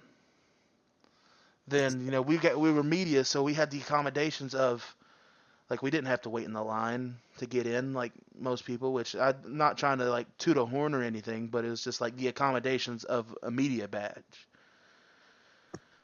And how, we got to go in and start instantly. We didn't have to wait very long. We just got to start instant. And, first day we didn't really get to record much because the mic that we use was dead. But, Mikey got some shots. And, we did get to do a shout out for a guy who we got some pictures from, and now he will be shout out in a Facebook post. But the con was beautifully set up. The way you went through the lines, they didn't have like a VIP line and a pre-purchase line and a general admission line. Everybody went through the same line. It didn't matter what badge or what ticket you had. You had to wait just like everybody else. And when we went there yesterday, it was completely sold out. Like, completely. Oh, So yeah, the whole convention. it was balls to the wall from the beginning. And just seeing all those iconic people in one room, like, me and Mikey were honestly flabbergasted. Like, it was like we were speechless. It was insane. And like I mentioned earlier, we got to meet James Dew Courtney on the first day, and he was such a genuine person. and he was so kind to us, and actually spoke with us and took pictures with us. And even today, when we recorded our walkthrough video for Scarefest, there's a moment in it where you can hear him say, "Hey dudes, what's up?" Like, he literally says what's up to us. Like, and I know it sounds a little like he acknowledged me, but it's like, I mean, these people see thousands, well, hundreds, if not thousands, of people a day. And, he recognized us. Yeah, it was only a day difference, but still, he recognized us. But I think and, all the fans that we met this weekend, all the people we got to talk to, the people we got to interview, the people that we just connected with, even outside the con, like when we got to our hotel, there was people from Scarefest there, and they're like, "Hey, bro, what's up? We just came from the same place. Yeah, yeah." And like, even when we checked out this morning, he was like, "Oh man, see you there, man." Like, everybody was just so happy to be there. There was no negativity, nothing. It was just straight good vibes for us. Oh, And it was absolutely immaculate, Tom. and like I said, the accommodations were fantastic. The crew was good to us. We were in and out of there whenever we needed to get to be. It was truly the most accommodating convention I've been to so far. But for me and Mikey, we have to bring it up. The best moment, honestly, of our lives. And honestly, our number one moment from this weekend is meeting Skeet Ulrich and Matthew Lillard. Oh yeah. Yeah, like I've been saying this episode, I'm a massive Scream guy. But I'm also a Riverdale guy. I'm also The Craft. I'm also Scooby-Doo. I'm also 13 Ghost, Without a Paddle, SLC Punk. You name it. There's so many things that these guys have done that mean something to me. And I'm gonna save the Matthew Lillard talk for after we mention Skeet. Just kind of go with like how it went in real life. So Matthew Lillard, you had to get like a ticket or like a voucher just to get in line, which made sense because even if they didn't, nobody would ever get to see Matthew Lillard. Like, you're thinking of like 7 hour plus wait time if he didn't have like a voucher ticket thing system. It'd been nuts. But we got our voucher this morning, and after we made our go around video, we got in line for Skeet. Luckily, it was pretty short. We waited for what, like maybe an hour, Mikey? Yeah, maybe. And Just this is with the line moving as quickly as possible, with everyone getting their respectful amount of time. but that's the thing is, like, neither of these guys wasted your time. Like, it wasn't just a, "Hey, how you doing? Here you go, bye." It was, "Hey man, what's up? What's going on in your life? How are you doing? What do you do?" Like, genuinely asking us questions. But like when we got up to Skeet, I shook his hand, and he's got a firm grip. Mikey can confirm that. Oh But yeah. but like when I shook his hand, I firmly shook his hand, and he was like, "Whoa, damn, dude." He goes, "You about pulled me off this mat." He goes, "You got a strong grip, man." And I was like, "Yeah, man. I was raised by a bunch of big guys, so I raised around a bunch of big men, so you kind of had to." But we got to talking, and I mean, we all go through a lot of mental health problems and a lot of negativity that goes through our heads. So Skeet Ulrich being, Billy Loomis and FP Jones from Riverdale is a part of a group of people that saved my life. And getting to meet him, I got to express that to him. I thanked him for being one of those people who saved my life and being a part of such an iconic franchise that means so much to me. And even an iconic TV show that means so much to me. Heck, even, with my wife, we sat down and watched the whole series together. And, he personally asked me, "What do you do, man?" I'm a banker, and like we chit chatted. But when I expressed all that to him, the man spit knowledge to me. And Mikey, you say it because you remember it better than I do. I was in a haze, man. Oh, you're good. So y'all, disclaimer, real quick. This is me paraphrasing. I can't claim to perfectly quote Skeet and what he said, but the man did his kindness by us and dropped knowledge on that I was happy I got to overhear. Skeet made a point, and that point was that roadblocks in life apply to everyone. Everyone runs into something. Everyone has their own issues, their own problems. At some point, life and its roadblocks tries to choke us up, gets us to stop. And that's completely true. It absolutely does. But Skeet also made another point, and that is while they apply to us all, roadblocks can't apply to us forever. They can't stop us forever. We either find ourselves in a detour of our own or we make one. But either way, we don't have to remain stuck forever. Yeah, and after he told me that, I told him, if you know, like if you personally know me, I've gone through a lot of mental health issues in the last few years. Though I've had the best few years of my life probably. There's also, that one thing that, voice in my head that's telling me I'm not enough or I'm not doing enough. But when he told me that, and I told him about how we started the podcast and how the podcast is really helping with that, and it's starting to give me more, make me feel like I have more of a purpose other than just working and providing for my family. Like it's given me another purpose to put out content and do things that I've never got to do or I've never thought I would be able to do. And he looked at me and he said, just keep going. And he pulled me in for a hug. Like we hugged, and that the feeling like it felt so genuine. That's the thing about both these men. They are so genuine and so loving and so honestly caring. It was just so humbling to be in the presence of. And it was so humbling for him to be pointing that love and knowledge towards me. And Mikey told you he got to witness that for witness me have that moment. Then it was just, I mean, besides him, I'm meeting Billy Loomis. It was just, I haven't even thought about that really. It's just the fact that I met the man, Skeet Ulrich, really was like massive for me.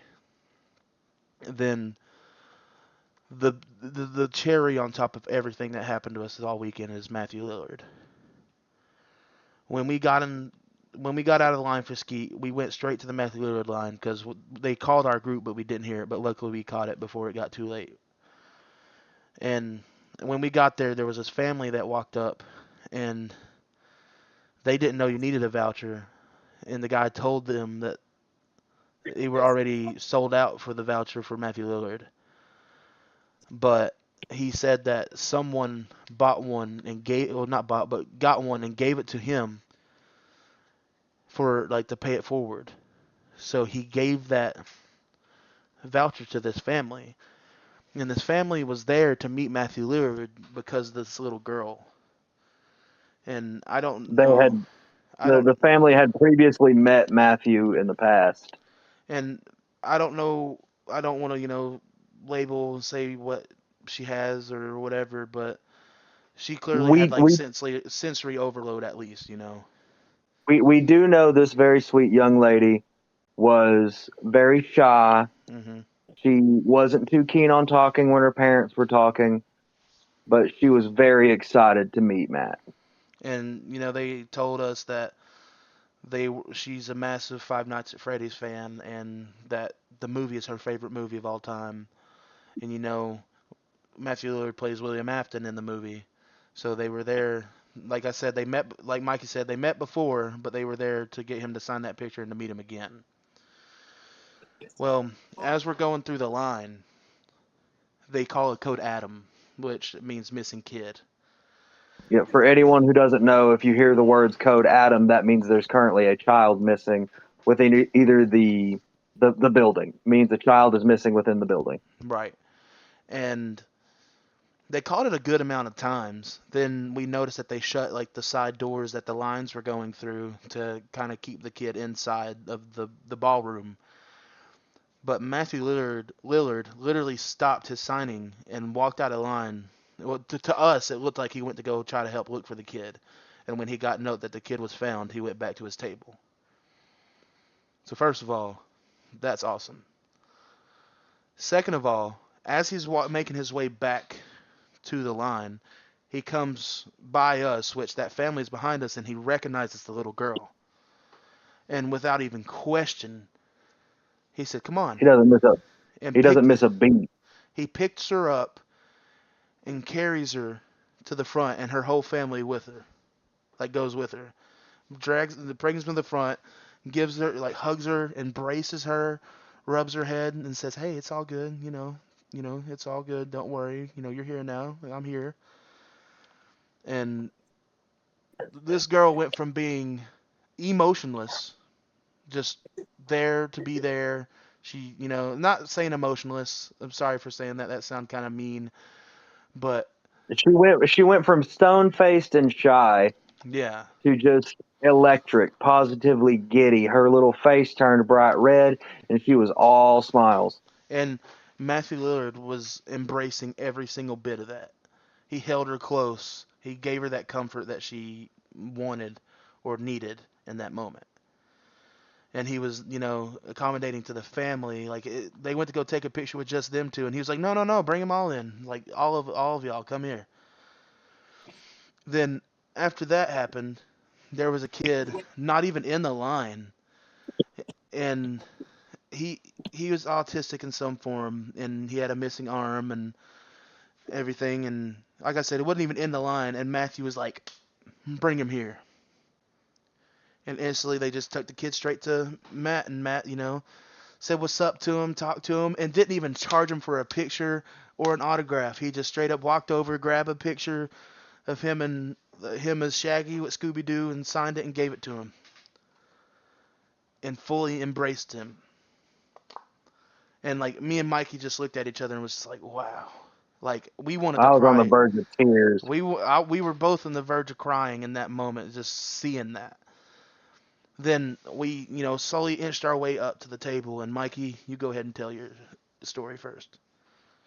So we get up to the table. I paid for the selfie in the picture. I got to meet him, said hi. He started signing my autograph. I got a picture of Shaggy and Scooby. And he's signing it. And as he's signing it, I start talking to him. And I was like, it's really cool to meet you. And when I was a kid, I used to watch your movies all the time, like Scooby Doo and the second one they came out with. I used to watch it all the time. And I told him that I've always been a scaredy cat. My exact words were, I've been a pretty big coward a good part of my life, especially when it comes to scary things. I don't like being scared. I don't like the feeling of being scared. I was like, but watching you play as Shaggy made me feel like it was okay to be scared, that I didn't have to feel alienated from others because of my fear, which was something I did feel a lot as a kid, like this sinking loneliness, because a lot of things that were considered to be scary were considered to be cool, like horror stuff and all that jazz. And yeah, I'm older and getting into it now, but that's a different story. When I was a kid, I didn't like it. I didn't like the feeling of being scared. It was a bad feeling. But seeing Shaggy make jokes and be scared, but trying to do his best for the people he loved in spite of that, made me feel like I wasn't so alone. And I didn't get to express that fully to Matthew, but I did get the part, about seeing him play as Shaggy made me feel better. And he looked at me, and maybe this is just part of me or my fantasy in the moment, but I feel like his eyes just kind of sparkled at me, and he reached out and he smiled and he touched my shoulder and he said, "You know what, bud? It's okay. I'm a coward too."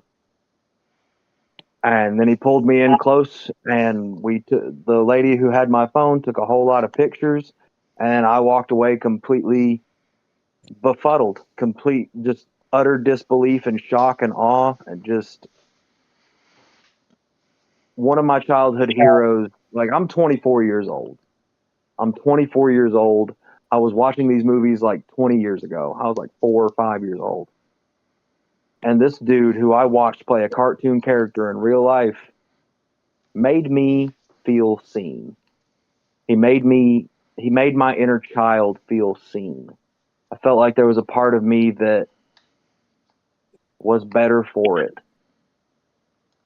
And as much as I wanted to cry, I didn't. Though I definitely could have. I kept it in. I would have. And I did cry. I I know you wasn't did. even there. So my story with Matt, I was behind Mikey, so I watched all that happen. But I walk up to him and he's like, "Hey man, how you doing?" And I was like, "I'm good, I'm good." And as he's starting to sign my pop, I said, I just want to take this moment to express how much your work and how much you mean to me. Um, along with Skeet, I told him that Matthew Lillard had played a bigger role in my life than Skeet did. But I told him, I thank you so much for saving my life. And I told him, your work between, Scream and Scooby Doo and Without a Paddle, and I told him specifically Without a Paddle how much that means for me and Kelsey, and like how much Without a Paddle, even through those dark times we had in our childhood, that movie covered up all the darkness that were happening behind us, away from the screen. And I literally had to stop and take a breather, or I was gonna cry. And he noticed that, and he put his hand on my shoulder. And as I kept going, he like eventually like put his hand on my head, like not like on top, but like the side, like holding your head. And he just embraced me and opened his arms and pulled me in for a hug. And he said, "Man, you're awesome." And just that feeling, and like I said before, it made all those voices that told me I'm not enough, that told me that what you do doesn't matter. It made me feel collected. It made me feel seen. It made me feel like none of that shit I ever thought ever mattered. And I'm, getting emotional thinking about it. It's just, there's a difference between meeting somebody, shaking their hand, and being on your way, than being fully embraced by somebody you completely look up to in every form of media he's ever done. And just and like, yeah, you can hug somebody and you can tell the difference if they don't mean it. Like, it's like a pat, okay, we get on. These men literally embraced me. And I know it's weird to have characters who were serial killers mean so much to you, but like, they're my comfort people in any form of movies or show they did. And just that feeling was like, it was like, as like a little kid being seen by your father for the first time. Like, not, you know what I mean? Like, when your parent or whatever, like, understands you, like, fully understands you for the first time. And they just embrace you while you cry. And they hold you, and that feeling you get of just relief. That's that feeling I got. And I was speechless afterwards. Like, me and Micah just looked at each other like, whoa, that really just happened. And that right there is like, I can't think of anything better that's happened in the last at least couple years. Like, I'm still befuddled by that. I'm just over the moon. And I'm sorry we all getting a little quiet, but that's, this is real. Like, that was so real for us. And that's going to stick with us forever. Like, I'll never forget that. Even if I ever get to meet him again, that first initial meeting is just, that's all I need. That's all I need. But yeah, that was our ScareFest weekend. And I'm telling you, ScareFest will always have a special place in my heart now. From everything that happened to us this weekend, from the accommodations to the fans to all the great times we had, just, I'll never forget this place. And I'm so thankful for y'all allowing us to come out to do this. Like, y'all are amazing. Please invite us next year. If not, we're still going to come. But yeah.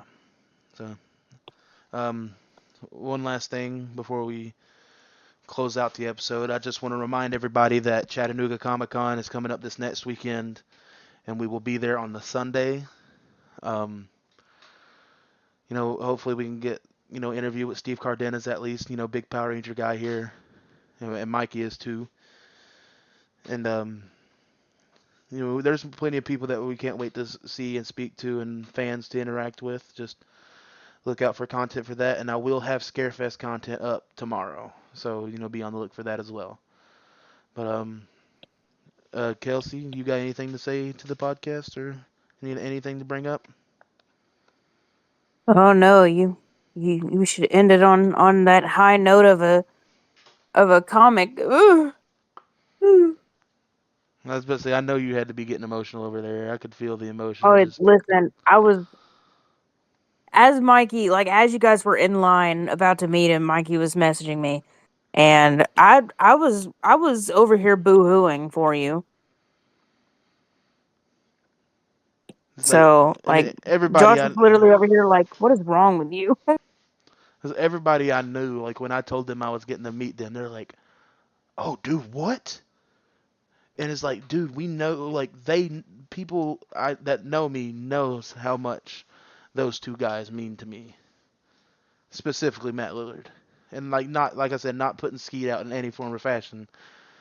It's just, Shaggy is the main part, but Mike, you got anything else to say? I really don't. I mean, other than just to keep in mind, folks, with Halloween close approaching, if you've got little ones, please keep an eye on them. Yeah, and I know the cliche is goofy. Do take the candy. There are dumbasses out there who like to hurt kids and to hurt people. Don't don't let the generic mindset, take that out of you. Do check your kids' candy and do watch your kids like a hawk. Do not let them leave your side. One thing I do want to add, I want to build on what Skeet said. If you have any mental health issues, just know there are plenty of stops and there's plenty of roadblocks that will stop you in your life. And just know that whatever you're going through can be, can be resolved. And I'm not saying in a bad way or negative way. You can fight. You are strong enough to make it through whatever you're going through, even if you feel like you can't. Just don't let these stops stop you. Keep going. Keep pushing through that hurt. Keep pushing through the negativity. Eventually, you will come that light, and that light is always there. So, on that note, this was the episode. Hope you guys enjoyed it. If you enjoy it, leave a like, subscribe, share us out to people. Do whatever y'all feel like y'all want to do. If not, it's cool. But this is the episode, guys. Peace out.